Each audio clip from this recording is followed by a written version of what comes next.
Привіт, друзі! У червні 1992 року фермер на ім'я Уанай, що жив у невеликому селі провінції Чжэцзян на сході Китаю, вирішив нарешті перевідати одну легенду, яку в його селі переказували вже кілька поколінь. Місцеві ставки біля підніжжя Фенікс-Хіл здавна вважали бездонними. Казали, ніхто ніколи не діставав дна, скільки б не намагався.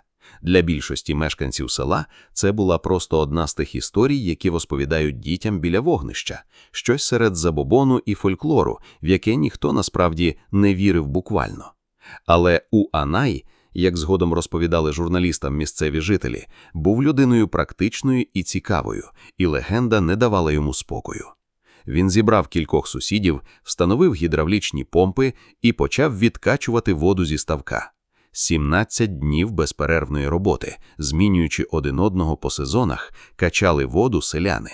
І коли рівень води нарешті впав, під поверхнею відкрився не мил і не дно ставка, а вхід у величезну, ідеально вирублену кам'яну печеру. За кілька тижнів дослідники, залучені вже офіційно місцевою владою, осушили ще кілька сусідніх ставків на тому самому пагорбі і виявили те саме. Кожен наступний бездонний ставок виявлявся входом до чергової рукотворної камери.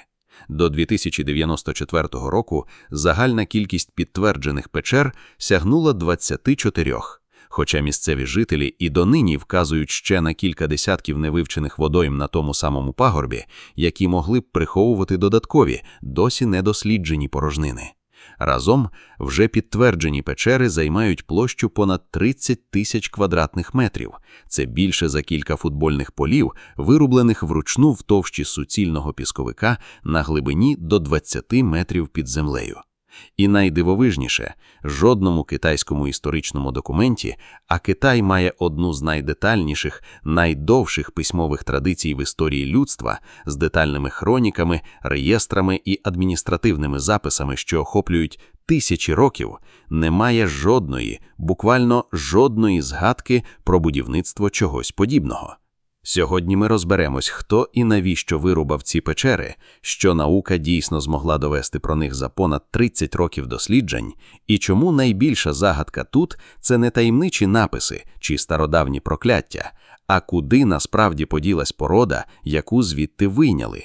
І як ти скоро спостережеш, час на відповідь науки на це питання значно цікавіша і чесніша, ніж будь-яка сенсаційна версія, яку можна знайти в популярних відео на цю тему.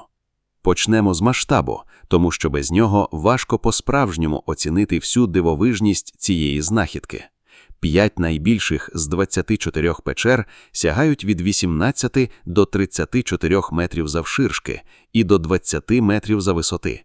Це висота 6-поверхового будинку під землею, вирубленого суцільно в товщі суцільного пісковика на глибині до 20 метрів під землею, і без жодного зовнішнього доступу денного світла, окрім вузьких входів.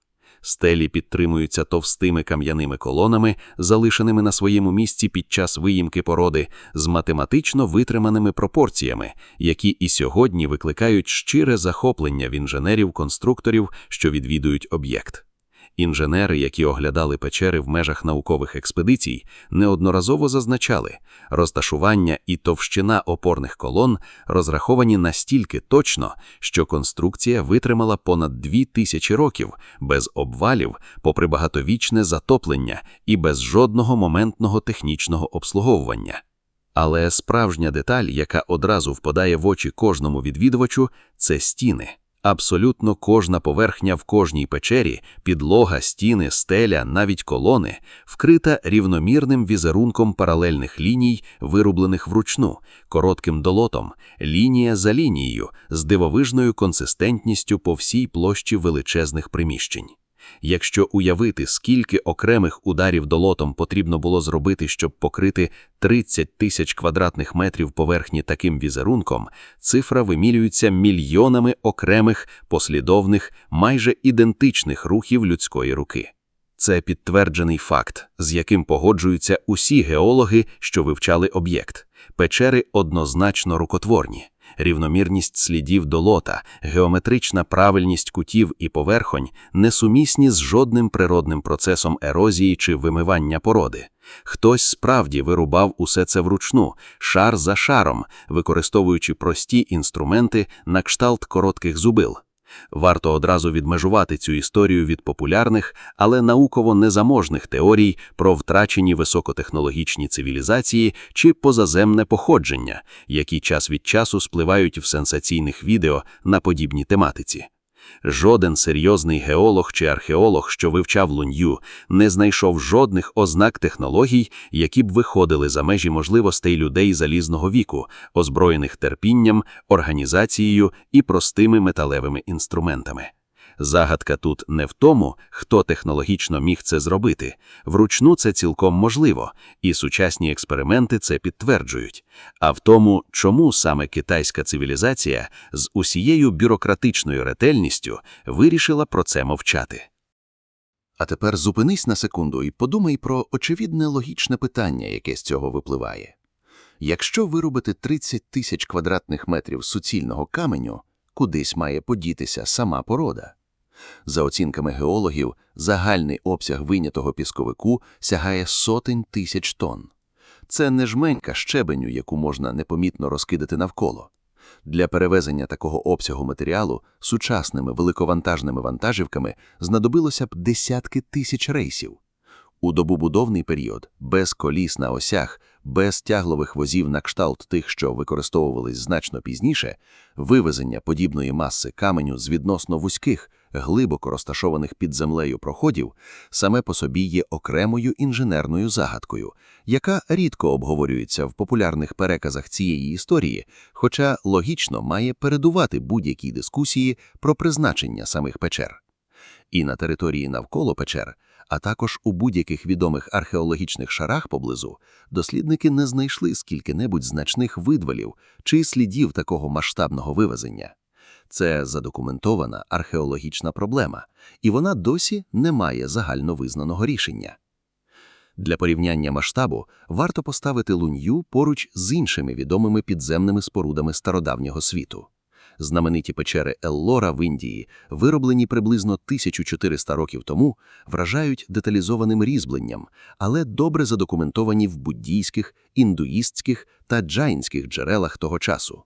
Гробниці Саккари в Єгипті, старші за Лунью на кілька тисячоліть, теж супроводжуються багатим корпусом єгипетських текстів і зображень, які пояснюють їхні призначення.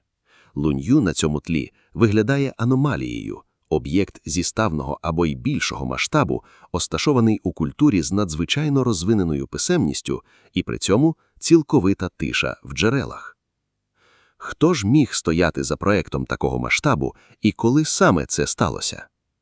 Прямих написів чи датованих артефактів усередині самих печер не знайдено, це важливо чесно сказати одразу.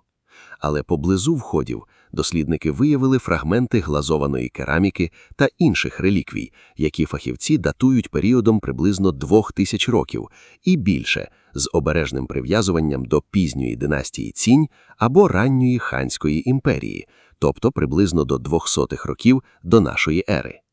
Окремі дослідницькі групи також проводили радіовуглецеве датування слідів обробки на кам'яних знаряддях, знайдених у прилеглому культурному шарі.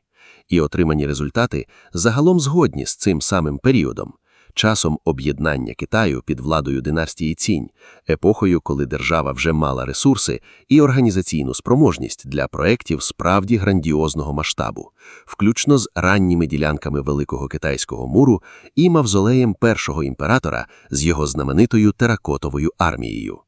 Але це підтверджений результат непрямого, контекстного датування, а не прямого датування самого каменю. І науковці прямо візнають цю різницю. Знайдені артефакти показують, коли люди перебували поблизу об'єкта, а не обов'язково, коли саме печери були вирублені. І ось тут виникає справжня до кінця непояснена загадка. Якщо це справді була грандіозна державна будівельна програма періоду династії Цінь чи Хань, а саме на цей період припадають одні з найамбітніших інженерних проєктів у тогочасному Китаї, включно з ранніми ділянками Великого Китайського муру і мавзолеєм першого імператора з його знаменитою теракотовою армією, чому жоден з детальних, ретельно збережених адміністративних літописів того часу жодного разу не згадує проєкту такого масштабу? Китайська бюрократія тих часів славилась саме скрупульозним документуванням державних робіт, трудових повинностей, будівельних кошторисів. Відсутність будь-якої письмової згадки про об'єкт, який вимагав за оцінками дослідників роботи тисяч людей протягом років, це підтверджений і по-справжньому незвичний факт, який не має простого пояснення. Інженери, які намагалися прикинути трудовитрати проекту, зіштовхнулися ще з одним рівнем загадки. За грубими розрахунками, заснованих на швидкості ручної обробки пісковику подібними інструментами, вирубка всього комплексу могла зайняти від кількох сотень до кількох тисяч людей, які працювали безперервно протягом років, а можливо навіть десятиліть. Це порівняно з масштабом трудових ресурсів з деякими з найамбітнішими державними проектами тогочасного Китаю, але знову ж таки без жодного сліду в записах про мобілізацію, харчування чи оплату праці такої кількості людей, які зазвичай ретельно фіксувалися китайською адміністрацією того періоду. Наука запропонувала кілька гіпотез, і найдетальніше опрацьовано з них висунув доктор Чулянь Цай з університету Джедзян. За його версією, печери могли бути вироблені за наказом імператора Сюаня часів Західної Хань, як прикордонні склади, підземні сховища для зерна, провізії і зброї на випадок війни. Ідея логічна. Підземні приміщення природно тримають стабільну температуру, а прихована локація захищає запаси від ворога. Але ця гіпотеза, хай і найбільш детально аргументована, стикається з серйозною практичною проблемою, яку відкрито визнають самі дослідники. Печери розташовані у водоносному пісковику, і, за словами відвідувачів і інженерів, що вивчали об'єкт, вода в них накопичувалась природним чином настільки легко, що саме тому вхід колись і затопило, перетворивши печери на бездонні ставки на багато століть. Зерно псується у вологих умовах практично миттєво, дерев'яні частини зброї гниють. Якщо метою справді було довгострокове військове зберігання, вибір настільки вологого місця виглядає дивним рішенням для державної адміністрації, відомої своєю практичністю в інших великих проєктах. Це не спростовує теорію повністю, але залишає її відкритим питанням, а не остаточною відповіддю. Є ще одне питання, яке рідко порушують у популярних переказах цієї історії, але яке видається дослідникам не менш важливим за питання про призначення самих печер. Чому і коли вхід до них виявився затопленим і забутим настільки повністю, що про існування підземного комплексу не залишилось навіть усної мам'яті, окрім розмитої легенди про бездонний ставок? Геологи припускають, що природні джерела поступово заповнили нижні рівні комплексу водою протягом століть, після того, як об'єкт перестав використовуватись, а входи, найімовірніше, або обвалились природним шляхом, або були навмисно закриті самими будівниками після завершення робіт чи припинення використання. Якщо закриття справді було навмисним, це саме по собі промовистий факт. Люди, які вклали такі колосальні ресурси у творення цих приміщень, зрештою вирішили сховати результат своєї праці, а не залишити його відкритим для нащадків. Рішення, що логічно узгоджується скоріше з таємним військовим чи ритуальним призначенням, ніж з буденною господарською функцією. Ще одна деталь додає плутанини, а не ясності до питання датування. Дослідники, що вивчали сам візерунок паралельних ліній на стінах, звернули увагу на його разючу схожість з орнаментами на керамічних виробах, що зберігаються в місцевому музеї і датуються значно раніше, приблизно 500-800 років до нашої ери, тобто епоху воюючих царств, за кілька століть до об'єднання Китаю династією Чинь. Це не є прямим доказом більш раннього датування самих печер. Стилістична схожість орнаменту може зберігатися в культурі протягом століть, незалежно від конкретного об'єкта. Але це підтверджено спостережений факт, який ускладнює просту і зручну картину печери, вироблені за одного конкретного імператора в одне конкретне десятиліття. Можливо, ми маємо справу не з одним будівельним проектом, а з традицією, яка тривала і розвивалася протягом кількох століть, хоча це наразі теж лише гіпотеза, а не підтверджений висновок. З моменту офіційного відкриття у 1992 році Лунью відвідали десятки наукових експедицій – геологи, архітектори, історики і навіть представники ЮНЕСКО, які оцінювали об'єкт як кандидата на статус об'єкта світової спадщини. Кожна нова експедиція додавала окремі деталі до загальної картини – точніші виміри, детальніші геологічні аналізи, нові гіпотези, але жодна не привезла із собою остаточної відповіді. Це саме по собі рідкість для об'єкта такого масштабу в епоху супутникового сканування і портативних лабораторних аналізаторів. І саме ця стійка до сучасної науки таємниця зробила Лунью предметом уваги десятків документальних фільмів і наукових публікацій за останні 3 десятиліття. Дослідники протестували ще одну цікаву фізичну властивість печер уже у наш час – акустику. Завдяки формі і розмірам великих камер звук всередині поширюється і резонує особливим чином, настільки виразно, що сьогодні в печерах регулярно проводять музичні концерти для туристів. Це підтверджений, виміряний сучасними інструментами факт. Чи була ця акустична властивість навмисним задумом стародавніх будівників, чи випадковим побічним ефектом форми приміщень, оптимізований для чогось іншого, науковці чесно визнають, що відповіді на це поки немає. Уяви на хвилинку, як це спуститися сьогодні цими самими сходами, якими колись підіймалися невідомі будівельники з мішками роздробленого каменю на плечах. Повітря під землею тримається прохолодним цілий рік, незалежно від пори року на поверхні. Звук власних кроків відбивається від вирізблених стін з тим самим дивним чистим резонансом, який зафіксували сучасні акустичні вимірювання. М'яке штучне підсвітлення вихоплює з темряви нескінченні ряди паралельних ліній долота на кожній поверхні, куди не глянь, і саме в цей момент більшість відвідувачів, за словами гідів, замовкають, намагаючись подумки уявити, скільки саме людських рук і скільки саме років знадобилося, щоб вирубати все це вручну, без жодного механізму потужнішого за просте зубило. І ось тут ми підходимо до справжнього несподіваного повороту цієї історії.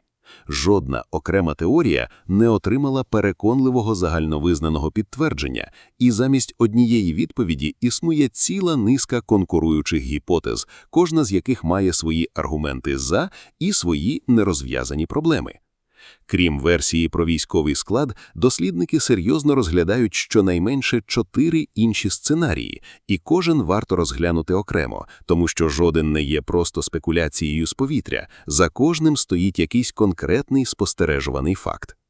Перший – це кам'яний кар'єр, звідки видобували будівельний матеріал для інших проєктів в регіоні, можливо, для зведення міських стін чи храмів у сусідніх поселеннях, слідів яких сьогодні вже не залишилось на поверхні. Проблема цієї версії в тому, що звичайні кар'єри зазвичай не мають ретельно вирізблених декоративних візерунків на кожній поверхні. Навіщо витрачати додаткові тисячі людиногодин на прикрашання стін звичайного кар'єру, з якого просто видобувають камінь для будівництва де-інде? Прихильники теорії кар'єру відповідають на це так. Візерунок міг бути не декоративним, а суто функціональним, спеціальною технікою контрольованого видобутку, що дозволяла точно шар за шаром відколювати блоки потрібного розміру, без некерованого розтріскування всієї маси породи. Другий сценарій – імператорський мавзолей чи гробниця. За аналогією з масштабними підземними похоронними комплексами інших китайських правителів того періоду, включно з вже згаданим мавзолеєм першого імператора Цінь. Але в жодній із 24 досліджених печер не знайдено жодних людських останків, поховальних предметів, саркофагів чи будь-яких інших однозначних ознак похоронних ритуалів, які зазвичай супроводжують подібні об'єкти в китайській традиції. Третій – притулок або святилище даоських практиків, які історично шукали усамітнені, приховані від сторонніх очей підземні місця для медитативних і духовних практик, часто на багато років поспіль. Прихильники цієї версії вказують на саму атмосферу печер, тишу, стабільну прохолодну температуру, повну ізоляцію від зовнішнього світу, як на ідеальні умови для такої практики. Четвертий – церемоніальний майданчик для офірувань богам чи предкам, що могло б пояснити естетичну ретельність обробки стін навіть без суто практичної необхідності. В багатьох давніх культурах саме ритуальні простори отримували найбільш вишукану трудоємку оздоблення, значно перевищуючи функціональний мінімум. Кожна з цих версій має своїх прихильників серед дослідників, і жодна наразі не має настільки переконливих доказів, щоб закрити питання остаточно. Це чесна наукова ситуація відкритої, невирішеної загадки, а не прихована відповідь, яку просто ще не оприлюднили.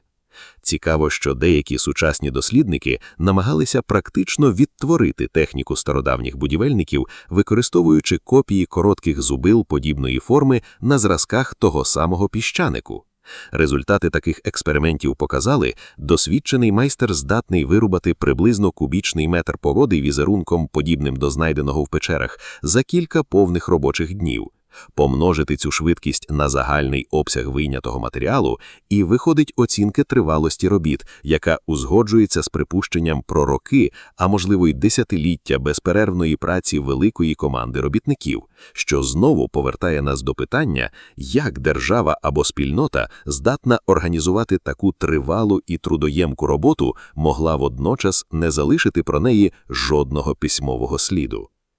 Чому ж вся ця історія важлива для нас сьогодні, 2000 років після того, як хтось вирубав ці печери в товщі китайського піщанику? По-перше, вона нагадує про справжні межі писемної історії, навіть у культур із найдовшою і найдетальнішою традицією документування. Ми звикли думати, що великі цивілізації з розвиненою бюрократією і писемністю фіксували практично все важливе, що відбувалося на їхній території.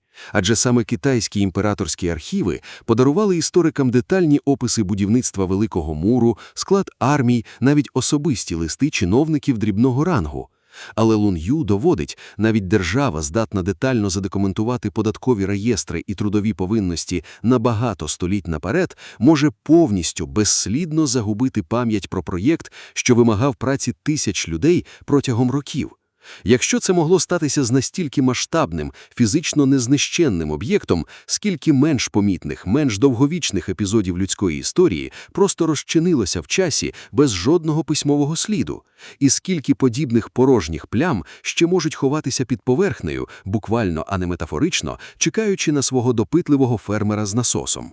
Варто додати ще одну важливу практичну деталь, яка часто губиться в романтизованих переказах цієї історії. Збереження Лун Ю сьогодні залишається серйозним викликом, а не вирішеним питанням. Постійний контакт з вологою, природне просочування підземних вод і потік туристів, що видихають вологе повітря і торкаються поверхонь, поступово впливають на чіткість вирізлених ліній на стінах. Дослідники і реставратори продовжують моніторити стан об'єкта, але жодних масштабних нових розкопок на прилеглій території наразі не ведеться, почасти через брак фінансування, а почасти через розуміння, що будь-яке втручання може порушити крихку рівновагу, яка дозволила комплексу простояти неушкодженим понад 2000 років. По-друге, ця історія – гарне практичне нагадування про різницю між нез'ясованим і неможливим для пояснення. Наука тут не капітулювала перед загадкою. Навпаки, дослідники детально задокументували геологію, датування, акустику, порівняльний аналіз з іншими об'єктами регіону, навіть практичну відтворюваність техніки різьблення. Просто чесний, ретельний аналіз наразі не дає єдиної відповіді, і науковці прямо про це говорять, замість того, щоб видавати одну зі спекулятивних версій за остаточно доведений факт. Це саме та інтелектуальна чесність, якої часто бракує сенсаційним переказам подібних історій, де загадку зазвичай або надто швидко розгадують через якусь ефектну, але не підтверджену теорію, або навпаки перетворюють на привід для спекуляцій про щось надприродне. Справжня наука тут набагато цікавіша за обидві ці крайнощі. Вона визнає чесно і прямо межі того, що вдалося з'ясувати, і продовжує роботу. І, можливо, найголовніше, Лун Ю з 1997 року відкриті для відвідувачів, і сьогодні їх щороку оглядають сотні тисяч туристів з усього світу. Люди фотографують колони, слухають концерти під ідеально вирізленою стем'яною стелею, ходять коридорами, вирубленими невідомо ким і невідомо навіщо. Загадка не заважає об'єкту бути реальним, фізичним, доступним для відвідування місцем, просто додає до звичайної туристичної мандрівки відчуття, що навіть сьогодні з усіма сучасними сучасними науковими інструментами, супутниковим скануванням, радіовуглецевим датуванням і потужними геологічними лабораторіями, людство все ще стикається з питаннями, на які поки що просто немає відповіді. В цьому є щось по-справжньому цінне для сучасної людини, звиклої до відчуття, що майже все на планеті вже досліджено, сфотографовано і пояснено. Лун-Ю нагадують, що це відчуття – ілюзія, і навіть у добре дослідженому регіоні розвиненої документованої цивілізації може ховатися абсолютно нез'ясована таємниця такого масштабу. Тож повернімося до того ставка, з якого ми сьогодні почали цю історію. Покоління за поколінням мешканці села переказували один одному, що вода там бездонна. Звичайна сільська легенда, в яку навряд чи хтось вірив буквально, з тих історій, що передаються скоріше за звичкою, ніж з переконанням. І виявилося, що правда була дивовижнішою за будь-яку легенду. Під шаром звичайної на вигляд води століттями ховався один з найзагадковіших рукотворних об'єктів в історії людства, забутий настільки повністю, що про нього не залишилось жодного письмового сліду в одній з найдетальніших писемних цивілізацій планети. Аж поки одного дня, в 1992 році, цікавий фермер не вирішив нарешті перевірити, наскільки глибокий цей ставок насправді. Іноді найбільші таємниці минулого не ховаються за 7 печатками чи закодованими написами. Вони просто чекають під поверхнею звичайного сільського ставка, поки хтось достатньо цікавий не вирішить нарешті увімкнути насос. Дякую, що дослухали цю історію до кінця. Якщо вона була для вас цікавою, поставте лайк, це справді допомагає каналу. Підписуйтесь, якщо ще не підписані, і напишіть в коментарях, яку загадку минулого дослідити наступного разу. До зустрічі в наступному відео, друзі!